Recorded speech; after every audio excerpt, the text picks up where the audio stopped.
నాకుంది, ఉన్నదాన్ని చూసి మురిసిపోవడానికి లేదు. గుర్తుపెట్టుకోండి, మీకు కారు ఉంది, జాబ్ ఉంది, నెలకు 1 లక్ష వస్తున్నాయి, అదే ఫైనల్ కాదు. 1 లక్ష ఫైనల్ అనుకుంటే మరి 10-11 లక్షలు వచ్చేవాళ్ళు ఏం చేయాలా? 46 లక్షలు వచ్చే మన గురువు గారు సుబ్బయ్య శెట్టి సార్ ఏం చేయాలా?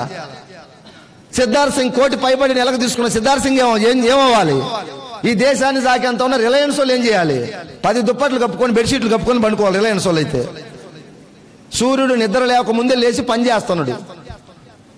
ఏం సార్ రిలయన్స్ వాళ్ళు కూడా పడుకోండి ఉండదా?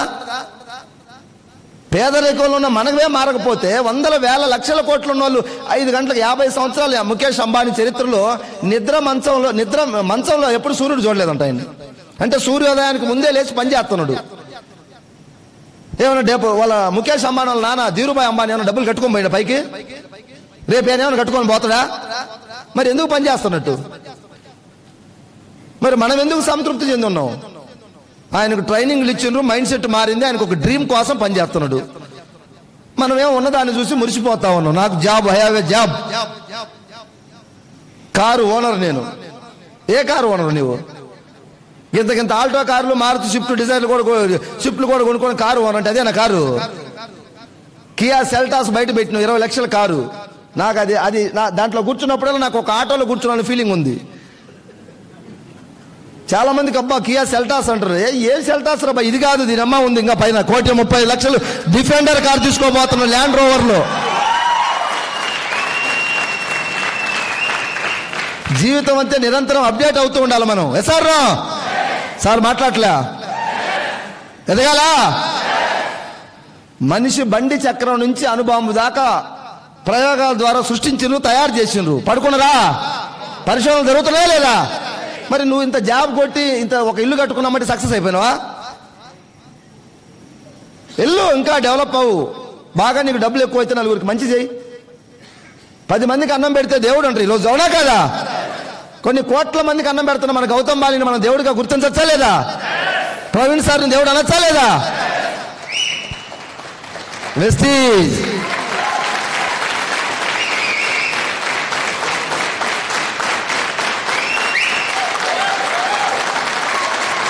Thank you. నిజంగా నేనైతే పూర్వజన్మ సుకృతంగా భావిస్తాను వెస్టీజ్ దొరకటం. నేను 2017లో ఈ కంపెనీలో జాయిన్ అయ్యేసరికి నాది పాత ప్లాటినా బైక్, బజాజ్ ప్లాటినా బైక్ మీద ఉండేటోడిని. 2,000 రూపాయలు ఇల్లు కిరాయి కట్టలేక ఓనర్ ఫోన్ చేస్తే లిఫ్ట్ చేసేటోడి కాదు. పొరపాటున కనిపించినప్పుడు ఏమయ్యా ఫోన్ లిఫ్ట్ చేసి అంటాడు. ఓనర్కి నాకేం బంధుత్వం ఉంటుంది ఫోన్ లిఫ్ట్ చేయడానికి? పైసలు ఉంటే లిఫ్ట్ చేస్తాం, పైసలు లేకుంటే ఫోన్ పక్కన పెడతాం. వాళ్ళ చేత ఎందుకులా మాట్లాడి. ఈ చిన్న స్థాయి నుంచి ఆ మాటలు పడ్డ దగ్గర నుంచి దాన్ని కూడా పాజిటివ్గా మలుచుకున్నాం. చంద్రబాబు నాయుడు చెప్పిన ఒకసారి కష్టాల్లో కూడా అవకాశాన్ని ఎత్తుక్కోవాలంట. ఆ ఓనర్స్ దగ్గర మాటలు తిట్లు తిన్నప్పుడు ఏమయ్యా రెంట్ కట్టలేవు, నువ్వు ఇల్లు ఖాళీ చేయమన్నప్పుడు ఆ కసి దీని మీద చూపించా వెస్టీజ్లో.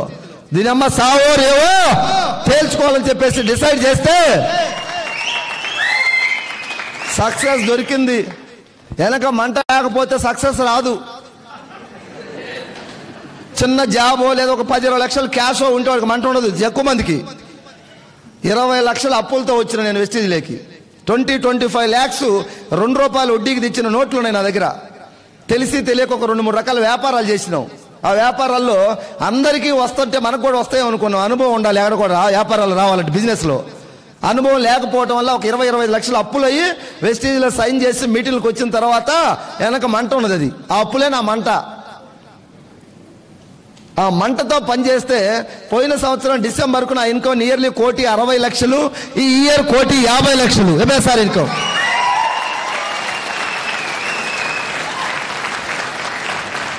20-25 లక్షల అప్పులు తీర్చేసి 20 లక్షల కారు ఈఎంఐ లేకుండా మొత్తం స్పాట్ క్యాష్ పెట్టి కొనుక్కున్న నియర్లీ 1 కోటి రూపాయల ప్లాట్లు కొనిపెట్టుకున్న త్రూ వెస్టీజ్ ద్వారా.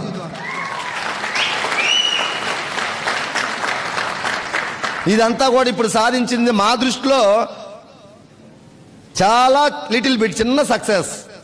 చేయాల్సింది ఇంకా చాలా ఉంది. ఇంకొక 1 or 2 years తర్వాత నెక్స్ట్ ఈ డిసెంబర్ లోపు 1,35,00,000 రూపాయల కారు డిఫెండర్ ల్యాండ్ రోవర్ కంపెనీలో కారు తీసుకోవడానికి మైండ్ సెట్ చేసుకొని వర్క్ చేస్తా ఉన్నా. మళ్ళీ నెక్స్ట్ బూట్ క్యాంప్ అంటూ పెడితే ఆ కారు తీసుకొని వస్తాం. వెస్టీజ్ వాళ్ళు చెబితే జర్రా లేట్ కావచ్చు, రావటం మాత్రం రాననుకున్నారా, రాలేననుకున్నారా? రావటం పక్కా. కొత్తగా వచ్చిన వాళ్ళకి ఈ మాటలు ఏంటంటే జర్రా ఏదో, ఎందుకంటే వాళ్ళు ఇంకా మన పార్టీలో పూర్తిగా కలవలే. మన పార్టీలో కలవని వాడికి ఇంకా అట్లే ఉంటుంది. మరి జగన్మోహన్ రెడ్డి 150 సీట్లు వస్తాయన్నప్పుడు తెలుగుదేశం వాళ్ళకి ఎట్లా ఉంటుంది? అది వీడు ముఖం వచ్చినప్పుడు చూద్దామని అన్నారు. వచ్చినా రాలేదా? వాళ్ళ పార్టీ వాళ్ళ కొంతమందికి నమ్మకం ఉంటుంది. అట్లా నిండా మాతో కలిస్తే ఈ మాటల మీద పాజిటివ్ వస్తుంది. మా లీడర్లు అడగండి, వస్తుందా రాదా కారు అని. కారు కాదు, విమానం వస్తుందన్నా వస్తుందంటారు అంతే. వాళ్ళు పాజిటివ్ మైండ్ నిండుంది. మీకు ఏది చెప్పినా నెగిటివ్ కనపడుతుంది. ఎందుకంటే మీ పాత్ర ప్రతిపక్షంలో ఉండరు. ఇప్పుడు దయచేసి బూట్ క్యాంప్ అయిపోయేసరికి అధికారంలో కలవాలా, అధికార పార్టీ కండువా కప్పించుకోవాలి.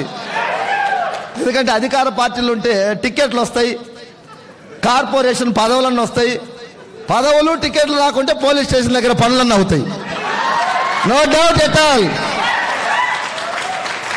ఎస్టీజీ పార్టీ 20 సంవత్సరాల నుంచి అధికారంలో ఉంది. ఇది దీనికి అధికారమే తెలుసు కానీ ప్రతిపక్షం లేదు, తెలియదు. ఇది ఎస్ఆర్లో ఇలాంటి పార్టీలోకి మీ అందరూ కూడా మనస్ఫూర్తిగా రండి.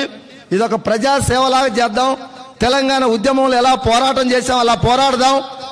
పేదరికం మీద ఈ పోరాటం ఉంది. ఎస్ఆర్లో ఎంతో మందిని చైతన్యం చేద్దాం, గెలుద్దాం. వాళ్ళు చైతన్యం చేసి వాళ్ళని గెలిపిద్దాం. దీని ఒక ఉద్యమ స్టైల్లో వర్క్ చేద్దాం. ఏదో నాట్ ఓన్లీ డబ్బు, బిజినెస్ కాదు ఇది. 10 మందికి సేవ. ఆ సేవా భావం నీళ్ళు అలవర్చుకో.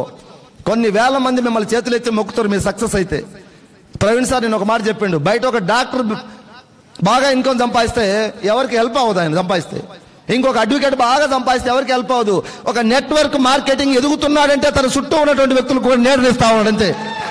అది ఒక మార్కెటింగ్ లోనే ఉంది. అందుకే మీరు ఎదుగుతున్నారంటే మీ టీం కూడా ఎదుగుతున్నట్లు లెక్కే. సార్ సో మీరు డెవలప్ అవ్వండి చాలు, మీ టీం ఆటోమేటిక్ వాళ్ళకి హెల్ప్ చేస్తున్నట్లు లెక్కే. సో జస్ట్ నాకు తెలిసి ఇంకొక 5 to 10 years తర్వాత వెస్టీజ్ ఎలా ఉండబోతుందని కనుక డ్రీమ్లో చూస్తూ ఉంటే ఆ ఫ్యూచర్ని ఒకసారి గుర్తు చేసుకుంటే నాకు అనిపిస్తూ ఉంది. మనకి ఇప్పుడు 33 జిల్లాలు తెలంగాణ. ఎస్ఆర్లో మరి రీసెంట్గా ముఖ్యమంత్రికి అక్కడ జగన్మోహన్ రెడ్డి సార్ వచ్చిన తర్వాత అక్కడ కూడా 26 జిల్లాలు అయినాయి. 33 ఒక 26 59 జిల్లాలు ఇలాంటి బూట్ క్యాంపులు ఒక రోజు జరుగుతుంది. నో డౌట్ జరుగుతా లేదా? మరి 59 బూట్ క్యాంపులకు ప్రవీణ్ సార్ రావాలంటే ఈ కార్లలో రైళ్లలో సరిపోదు. అప్పుడు అవునా కదా? అవసరమైతే వెస్టీజ్లో ఉన్న ఏపీ తెలంగాణ టాప్ లీడర్లు అందరం కలిసి ఒక హెలికాప్టర్ కొనుక్కొని ప్రవీణ్ సార్ హెలికాప్టర్లో కూడా తీసుకొచ్చి మీటింగ్లు చేద్దాం. అవకాశం ఉందా లేదా? వెస్టీజ్ ఆ స్థాయికి ఎదగబోతా ఉంది. గుర్తుపెట్టుకోండి, వెస్టీజ్ ఫ్యూచర్ని కొంతమంది మాత్రమే చూడగలుగుతారు, అందరూ చూడలేరు సార్. హైటెక్ సిటీ కట్టింది ఎవరు? చంద్రబాబు నాయుడు టైంలో కట్టారు. అది రాళ్ళు రప్పలు ముళ్ళ చెట్లు కంచి. అక్కడ సాయంత్రం 5 గంటలు దాటితే ఎవరు బోరు అక్కడికి మనుషులు. నేను వెళ్ళి ఆ కట్టే టైంలో దుమ్ము ధూళి కొట్టుకుంటున్న టైంలో ఒకసారి హైటెక్ సిటీ చూద్దామని. ఈరోజు హైటెక్ సిటీ రూపురేఖలే మారిపోయినాయి. హైటెక్ సిటీ ద్వారా హైదరాబాద్ రూపురేఖలే ఎవరు నమ్మినా ఒప్పుకోవాల్సిన తీరం, సత్యం ఇది. చంద్రబాబు నాయుడు దగ్గర మంచి ఉంది, కేసీఆర్ దగ్గర మంచి ఉంది, చెడు ఉంది. జగన్మోహన్ రెడ్డి దగ్గర మంచి ఉంటుంది, చెడు ఉంటుంది. ఎస్ఆర్